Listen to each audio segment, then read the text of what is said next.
All licenses are a fraud.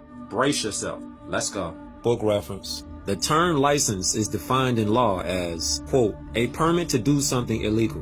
What? Hold up. Run that back. The term license is defined in law as a permit to do something illegal. Somebody might be like, well, that's your opinion. See Black's Laws Dictionary, 6th or 7th edition. Receipts, book reference, license, certificate or the document itself which gives permission. Are you listening? Therefore, all licenses are permits to violate the only real law.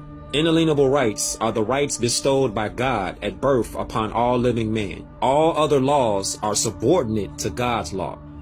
All other laws are subordinate to God's law. Bing bong. The controlling de facto government wants us to rely on their laws, so they demand that we apply for a license. You see the trick? For example, a driver's license, a marriage license, a gun license, etc. Anything that they say requires a license. That's pretty much everything. Somebody might ask, well, how do they get away with it then? They succeed in this intimidation through the corporate courts and police enforcement by so-called officers who have been brainwashed and reinforced by mandatory training programs. Wow. Book reference. States cannot license rights. A state may not impose a charge for the enjoyment of a right granted by the federal constitution. Did you hear that? No state may convert any secure liberty into a privilege and issue a license and a fee for it. Madook vs. Penn. If the state does convert your rights into a privilege and issues a license and a fee for it, you can ignore the license and a fee and engage the right with impunity.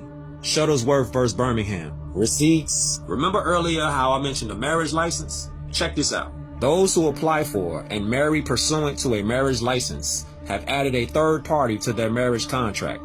The third party is the master, by and through his agent, the corporate state. What? The marriage license gives the state the legal right to decide the fate of the husband, wife, and possessions they procure during their marriage. Keep in mind, licenses are legal, not lawful. Should the marriage fail, their divorce must now be decided by and through the state's corporate court by a corporate judge. And the judge's first and foremost concern is the interest of the state.